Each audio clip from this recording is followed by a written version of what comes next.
Illinois Stories is brought to you by the Corporation for Public Broadcasting and by the support of viewers like you.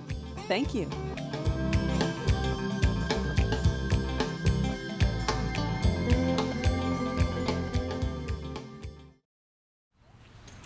Hello, welcome to Illinois Stories. I'm Mark McDonald in Springfield at the Lincoln Home neighborhood. It's always a busy place this time of year. Thousands of people come through here to go through the home, and they want to learn more about Lincoln and where he lived. Well, the Illinois State Museum wants to learn more about Lincoln and where he lived as well. And if you go 4 blocks south from the Lincoln home, you'll find a vacant lot. This vacant lot has a small tent and an archaeological dig going on there to find out more about Lincoln and his neighbors from the 1840s. Dale Phillips, you got a crowd of folks here that wouldn't be here under most circumstances, but along 8th Street here, just south of the Lincoln home, you're doing an archaeological dig, and you got a lot of interest from tourists. Very much so. Archaeology and the things that come out of the ground that tell a story are always something that our visitors find particularly interesting, because it tells us things about the people who lived here at the time Lincoln lived here, and like putting a giant jigsaw puzzle together piece by piece. And that's really an ongoing project here, isn't it? Because, yeah, you know, all you probably need to know about the Lincoln home, but the rest of this neighborhood is still remains somewhat of a mystery. Very much so. This is only the beginning of what may be several, over the years, many archaeology projects on these different lots as we determine more about the location of structures that were here at the time Lincoln was here, and about the people who lived in them, and the folks that Lincoln interacted with on a daily basis. Yeah. And it is a struggle because the written records, I mean, they're spotty, aren't they? Very much so. You wish you had more to go on, but you don't always have what you need to make conclusions, do you? Absolutely. And the book, the academic end of things, have pretty well been covered, but now to actually get the physical objects to support the written record, it'll tell us a lot more. Now, last year you started digging on this spot, this Jameson Jenkins home site, and I guess you learned enough last year to want to go ahead and pursue it again. Very much so. We want to learn as much as possible because of the unique history of this individual and the unique story of this individual, and this is sort of a test plot. As we develop this project from square one, it'll be an example of how we go on to the other lots from here. We'll talk a lot about Jameson Jenkins as this program unfolds. We'll learn about him because your historian knows about him and his family and their relationship with the Lincolns, and we'll learn about that. We're also going to learn about some of the technicalities that go into figuring out where to dig and how deep to go and what you're finding and those kinds of things. But from your point of view, you have a wonderful resource here in the Illinois State Museum with people that know where to go from here, don't they? Very much so. It's a partnership between the State Museum and the Student Intern Fund. Our student intern is being funded out of the percentage of money that the park receives back from our book sales, from our book sale area and our bookstore, and in cooperation with the expertise given by the State Museum. It's a wonderful partnership for everybody. Yeah, and a lot of these things, they'll take them back to their collection center and they'll catalog them and they'll get them all cleaned up, and they'll be able to really give you some conclusions probably by the end of the season, which will be helpful. And actually those artifacts will then end up back in our collection, in the park's collection. We have our own cataloging system and our own curator, and the State Museum will provide the assistance on that, but eventually they will end up in the park's permanent collection. That's a great partnership. In fact, you have one that we're going to show later in the program from last year's dig that people are able to look at when they go through the visitor center now. Very much so. We're learning about their day-to-day lives, the people who lived in the house, about Jenkins, about education, about the way they lived. It's an amazing story. Yeah, and it's not just Jenkins' story. The people in the 1840s that were living here may very much have been living the same way as Jenkins was, so you can sort of maybe extrapolate some information from that, too. Very much so. And the diversity of the Springfield itself, of the different other populations that existed here. We had a very, not a large, but a significant African-American population, free African-American population. There were other populations coming into Springfield at that time. It's beginning to blossom as a city. And so we will learn a lot about life in that time period and what Mr. Lincoln lived with on a day-to-day basis, even within his own neighborhood. Yeah. Well, Superintendent, thank you for taking the time. You are more than welcome. Terry Martin, this isn't your first rodeo. You were here last summer, weren't you? Right. Yeah. What did you learn last summer about this residence? Well, we learned that there was something here, that there was archaeological potential. That was the thing when the Park Service approached us at the State Museum, Bonnie Stiles and I, about what could we help with interpreting this lot? Yeah. And with our New Philadelphia experience, we wanted to know, well, has there ever been archaeology out here?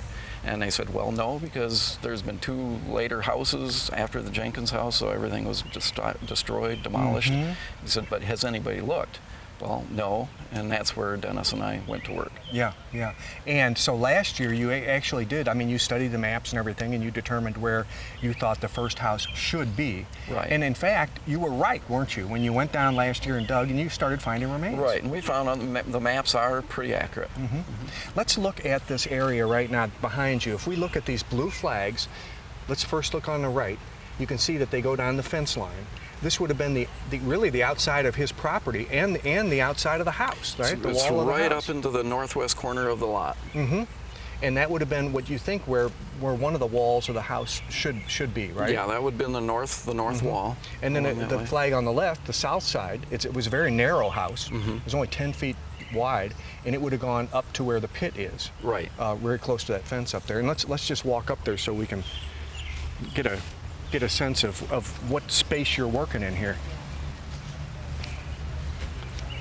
And it's interesting that this is placed on the northwest corner of the lot like this, because there again, Jenkins was a drayman. So he had a wagon, he had horses, so the rest of this lot was free for his wagon and his horses. Oh, sure. Well, he had so to the house was right up here in the... Park his wagon somewhere Right. and keep his horses somewhere. Right. Okay, so it was right on the street. And then it's right on the street, and then given the maps here, 1854 map, shows the Jenkins house right here, snug up in the northwest corner, with this little addition mm-hmm. that juts down to the south. Yeah. And that's where his brother-in-law's family lived, according to the census information. Okay, so his family lived in a 10 by 30, and his brother's family lived in the addition. Right. And then this is a little more modern. This is kind of cool because this gives you the bird's eye view. Right, and this is an 1867 bird's eye view, and showing the Jenkins house. And this is one of the key things that we really wanted to look at. You can see a chimney protruding at the yes. west end of the house. That would be the best chance of finding architectural remains, mm-hmm. would be the base of a chimney. And so that's why we're doing the work on the west end of the house, concentrating on that. Oh, because you want to this way we escape the demolition debris from the latter 2 houses over here. And then the best chance of finding in place some remnant of that chimney. Okay, do you know yet whether you have found anything from that chimney? We've got a lot of debris in that area, and that's what we're in the process of trying to sort out. If we do have the corner, or if we have a remnant of the chimney. And so Dennis and I are kind of scratching our heads every level we excavate and said, well, is this supposed to be here or not? Yeah. This is a good map, because if everybody that knows this neighborhood is familiar with the Lincoln house. And Right. here's the Lincoln home, and here we are just 4 lots away, due south on 8th Street, and there's the Jenkins residence, and that's where we're working today. Right. Okay, and we even go more, let's get more modern yet. And after we saw that first small residence where you're digging now, and if you would, Terry, point out where they built, so the Lincoln destroyed home that is and built here, another one. And then right here they took out the Jenkins lot, and it's crowded in here, it's hard to see. But they replaced the first house with a larger structure. Which really complicates what you're trying to do here, Yes. because there's even a later house than this one Right, that was built and on then this that was property. taken out about in the 1880s, 1890s, so and replaced with then you've another got house. all this stuff that has happened on top of this Right, feature. right. But it's the archaeologists demonstrated that there is something in place that's escaped all this, and that's what's kind of interesting. People walk by and they think, well, you mean there's something still here? So that's what's nice pointing We're that going to out. see some of the stuff that you found. When you find this stuff, what do you do with it? What's the process? Well, the process is this. Now we're doing the excavations, and then next week will probably be our last week. Then we spend the month of July in the lab, and Sean, our intern, will work with Dennis, and they'll analyze all the material, catalog it, clean it, catalog it, analyze it, find out, look for maker's marks, date the artifacts, and then we prepare a report, which, like this, we did last year. Then you start telling the story. Right. From what you can tell about the Jenkins family and, Right. and their lifestyle. And then the Park Service will have some idea about Yeah. possibilities for interpreting this lot with some more information. Neat. Well, thank you for the visit. It's terrific. Dennis Naglich, you spend all your time in a pit of mud. It's kind of muddy down here this week, isn't it? In a pit of mud. What kind of job is that?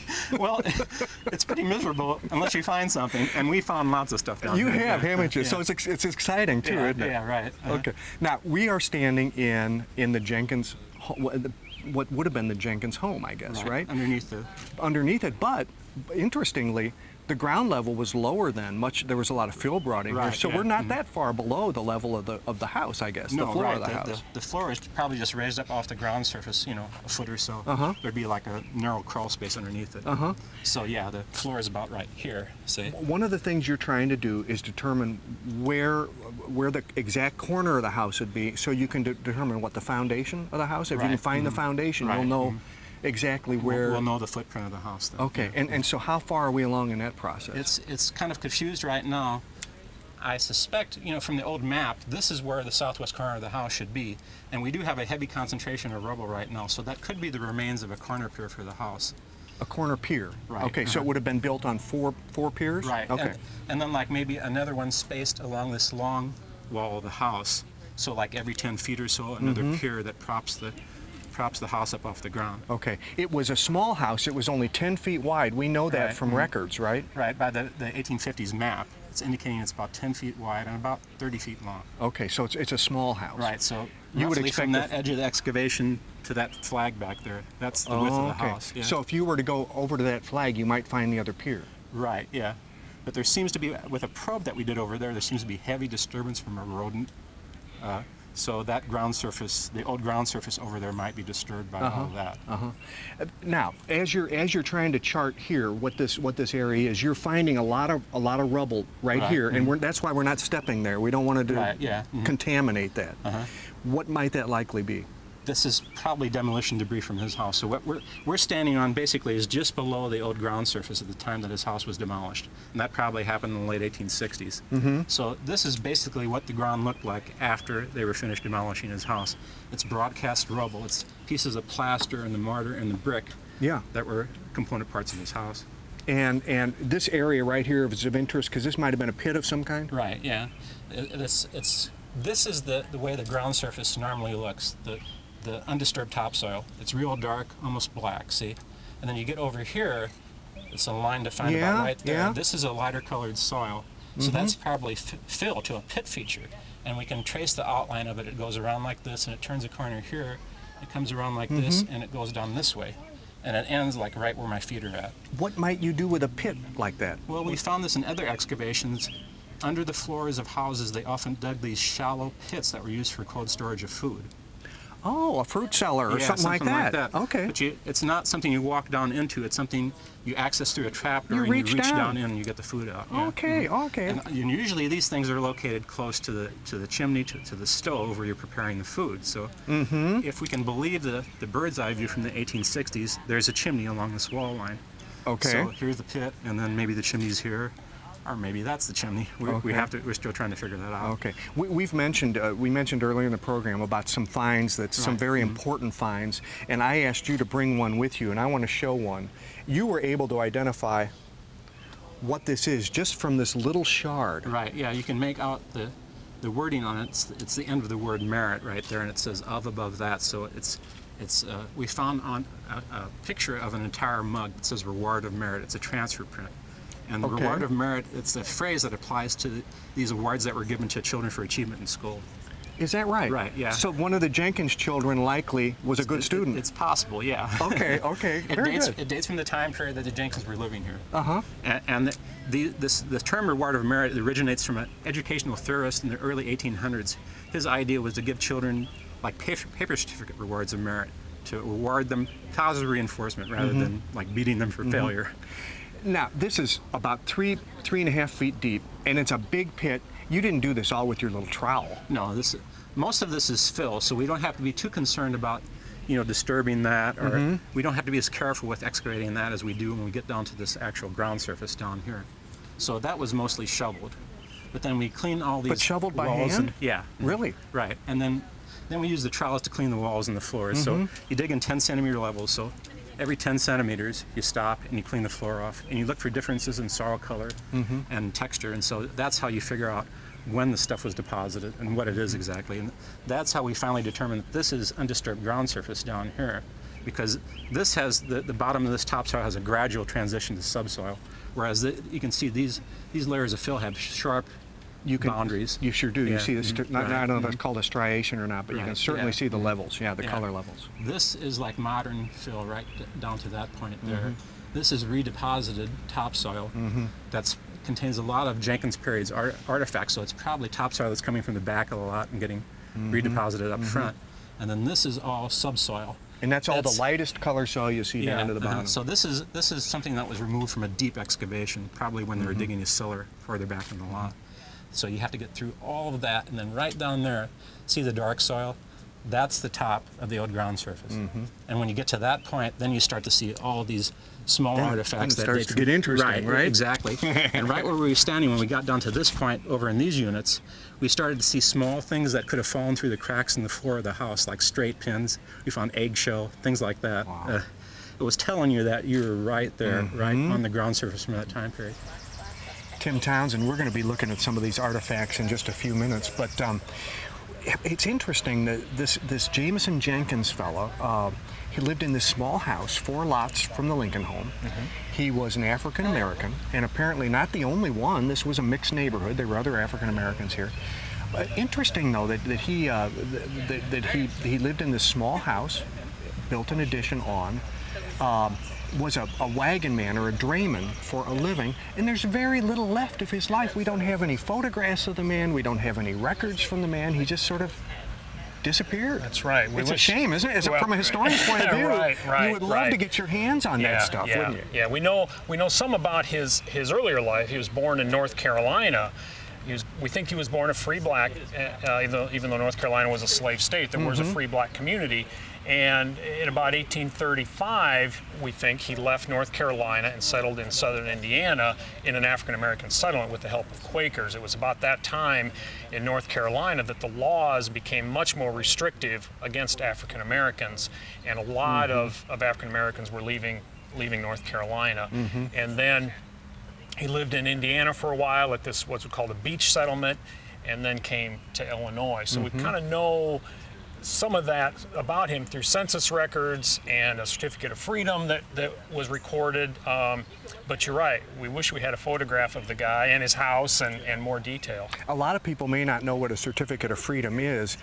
If you were a free black and you were traveling, you wanted to have this with you at all times, didn't you? Right, it was pretty important to have this document with you that proves that you were indeed a freedman or a free African American and not a runaway slave. Because slave catchers were around. Now, it doesn't always guarantee that it was going to be safe for you, but at least it was one more piece of proof. And in the case of Jameson Jenkins, he had his certificate of freedom recorded at the Sangamon County Courthouse. We assume as soon as he arrived in Springfield in 1846, he might have gone right to the courthouse, and the Sangamon County Recorder of Deeds entered all the information from the certificate into their deed book, so it was one more documentation. There is evidence that he was also helpful to other blacks, not free blacks, but escaped slave blacks that may have been working their way along the Underground Railroad. Yeah, there was one incident we know of for sure. It was in January of 1850. There were maybe about 14 or so slaves escaping, we think mainly from St. Louis, and ended up in Springfield. And there was some slave catchers involved that tried to apprehend them. Jenkins is recorded in the newspaper as having helped some of them escape further north, at least as far as Bloomington. And so that was our documentation that we used, and we were able to use that to enter this lot and this property into the National Park Service Underground Railroad Network to Freedom as a site in this national system.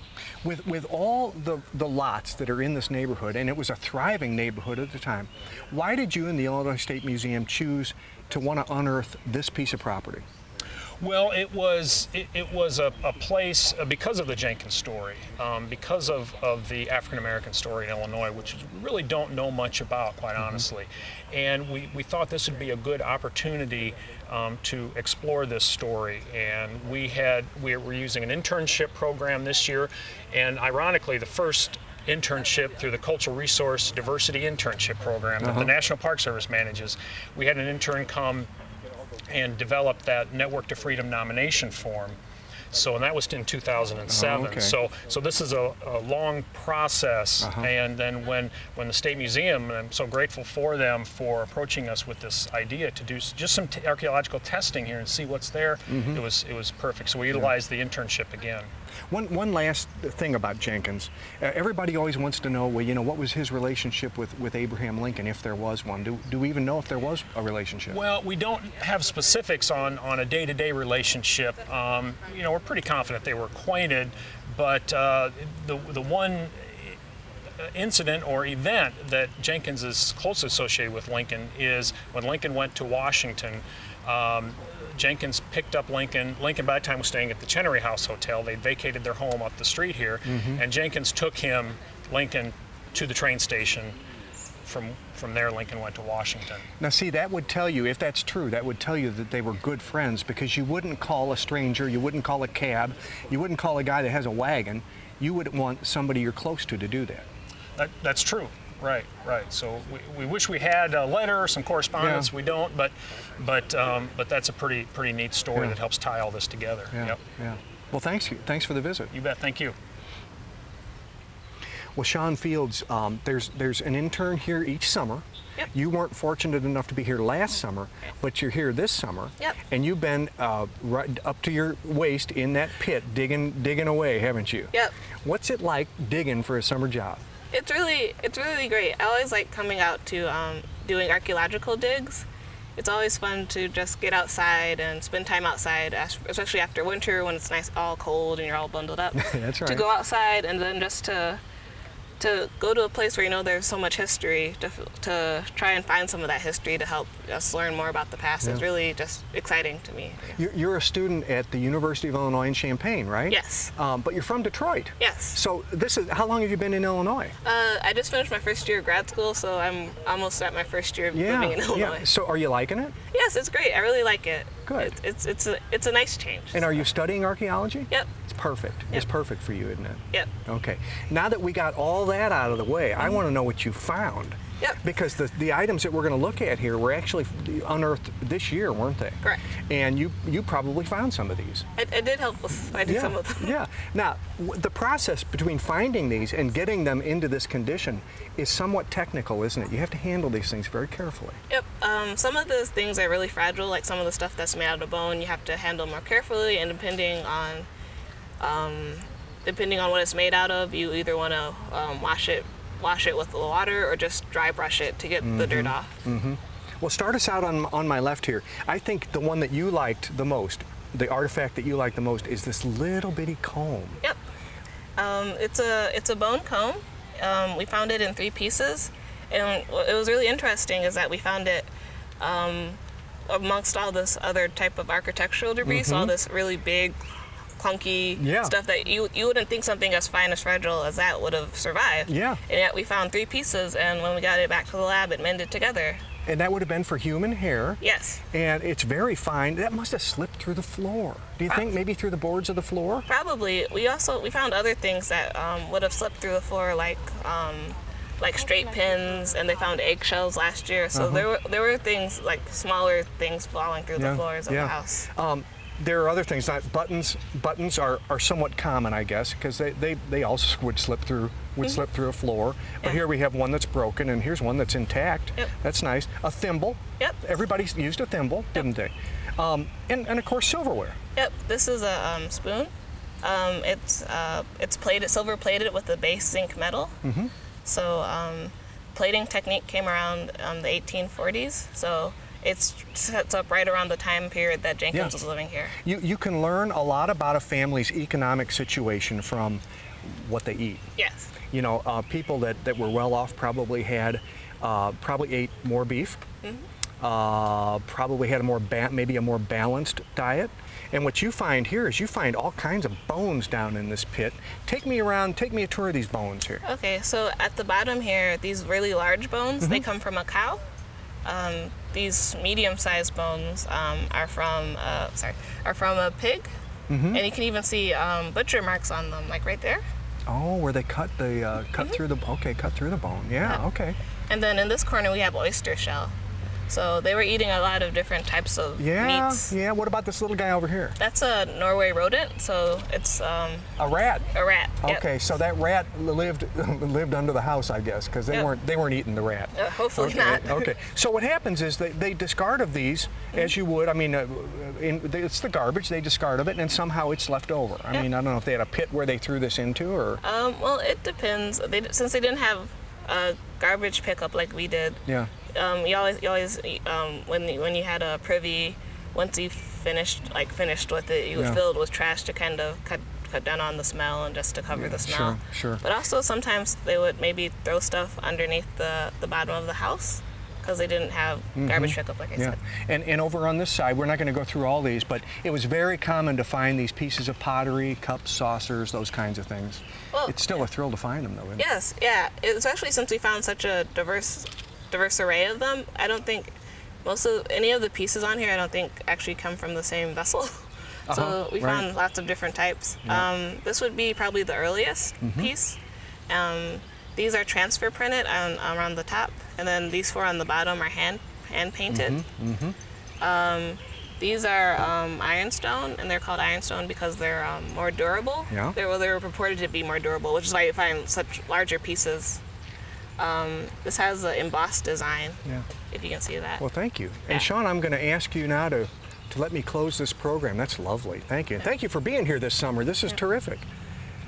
They still have about a week's worth of work to do at this dig. What they're going to try to do is dig to the north to try to find the middle of the house and see if that's where they can locate that chimney. That's very important to them here. About another week, and then this will be filled in. All the examples and the things that they have collected will be cataloged and taken back to the collection center, and they'll issue a report later. With another Illinois story in the Lincoln neighborhood of Springfield, I'm Mark McDonald. Thanks for watching.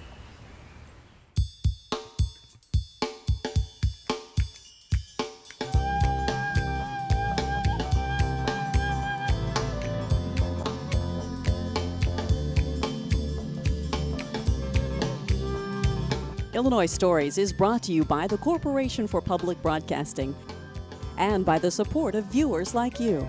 Thank you. For a DVD copy of the program you've just seen, send 1995 to Network Knowledge, P.O. Box 6248, Springfield, Illinois 62708. Be sure to include the program name, subject, and when the program aired. You can also order with your credit card by calling 800-232-3605.